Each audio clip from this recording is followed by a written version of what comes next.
Let us start today's current affairs discussion.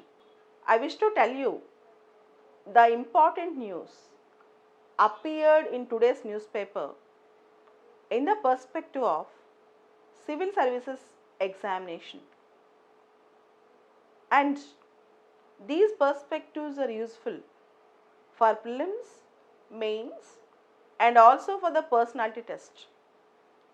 Let us start this initiative, and from Monday to Saturday, weekly 6 days, you will get current affairs newspaper analysis updates from this YouTube channel. Let us start today's important current affairs. The first thing, India ranked 74th on the Global Energy Transition Index.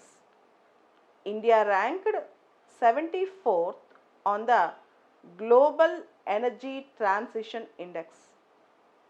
In the prelims perspective, the question is, who will publish or who will give Global Energy Transition Index?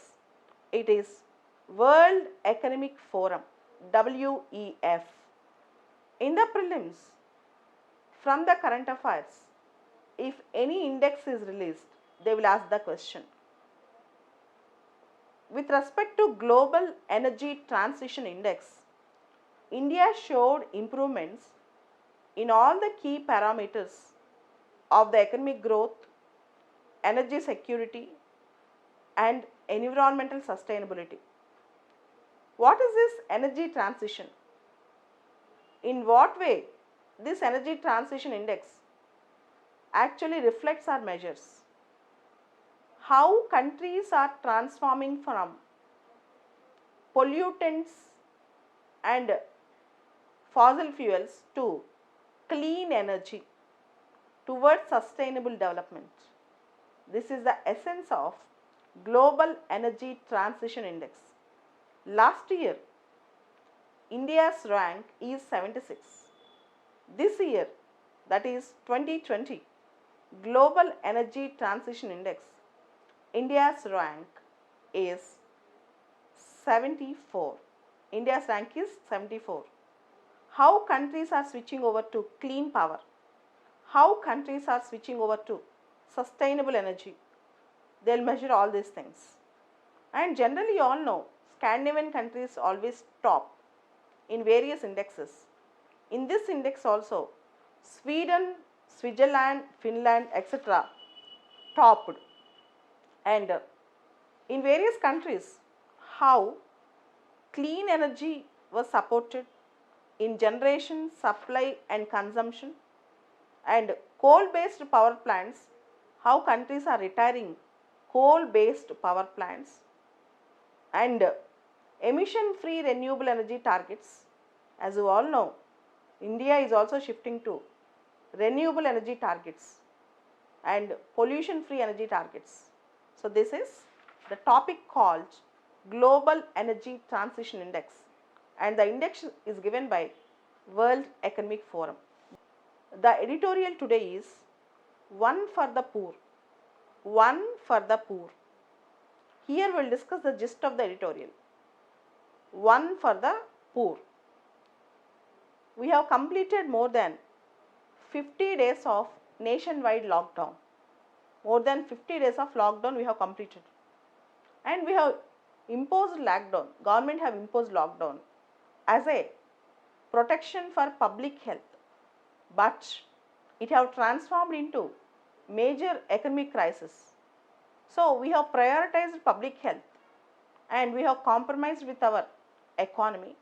That's good because people's lives are more important. But we need to balance health and economy both. That is more important. And with this COVID-19 lockdown, urban poor in general, migrant labor in particular, are worse sufferers because they don't have jobs. Migrants, unable to withstand starvation, they started walking hundreds of miles to their motherlands, to their mother states. But in between, many migrant workers also died, you all know that. And recently, Prime Minister Modi ji announced 20 lakh crore package in the name of Atmanirbhar Bharat Abhiyan. And yesterday, our Finance Minister Nirmala Sitharaman announced second of the series of measures. She announced second of the series of measures. And the first thing is, Nirmala Sitharaman recognized that migrant workers should also get their jobs in MG Narega. In Mahatma Gandhi National Rural Employment Guarantee Act, migrant workers should also get their jobs. And the government should also ensure under MG Narega, wages should be paid without any delay.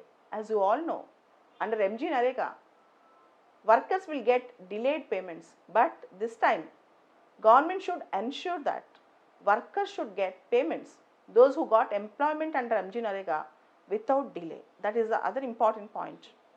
And 100 days maximum work under MG Narega, at least it should have been waived, means at least extension should have been done, but nothing like that sort was announced.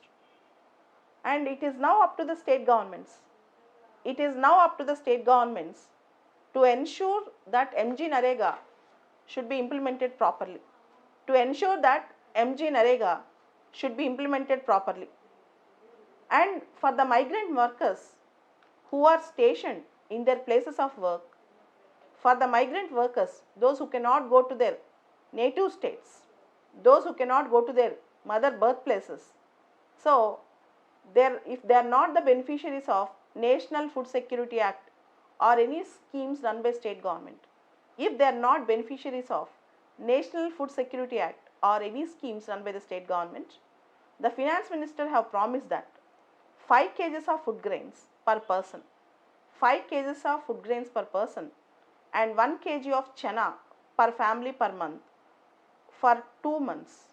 So finance minister told that those who are migrant workers and who are not the beneficiaries of National Food Security Act or various state government schemes, they are entitled to get 5 kgs of food grains per person and 1 kg of chana per family.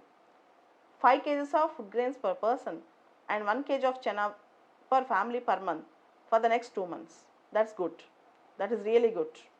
But government should have extended the PDS coverage to include more people. The PDS coverage means public distribution coverage for more people who are suffering from job loss and livelihoods. Government should have showed magnanimity. Government should have showed magnanimity for including more poor people and extending the PDS for more people who lost their jobs, who lost their livelihoods. And Mrs. Nirmala Sitharaman yesterday also announced that One Nation, One Ration Card scheme, it will start implementing, government will start implementing that by March 2021. Even this should have been expedited. So this is what is government stand yesterday. So particularly government emphasized on migrant workers who were stranded in various places. In the editorial page we have one more article, lockdown syndrome. Lockdown syndrome. We all know that due to lockdown, industries were closed. Workers, they are not coming out as government imposed restrictions on public movements and public transport. And the country's industrial output, India's industrial output as measured by IIP. What is IIP? Index of Industrial Production contracted by 16.7% in March. And our IIP was contracted. What do you mean by IIP contracted?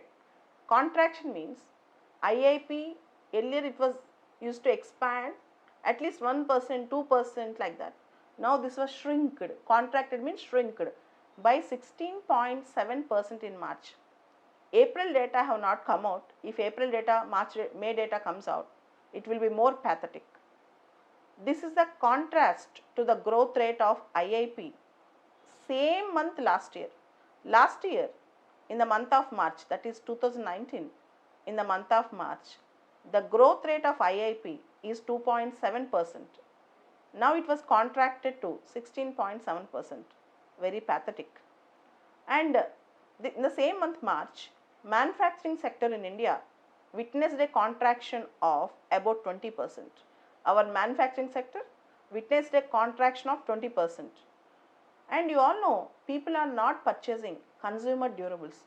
What are consumer durables? AC, fridge, cars, all these things. People are not going for non-essential goods.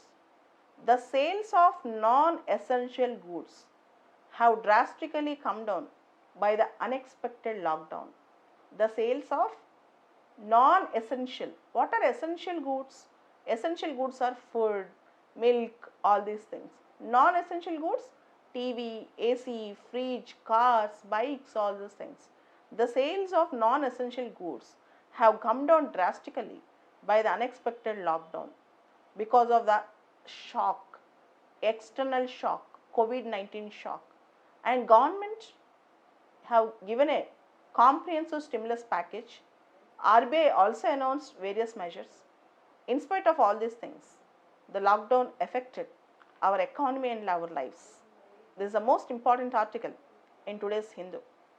And the next article in today's Hindu is the Stop the Return of Laissez-faire. Stop the Return of Laissez-faire. Laissezfare.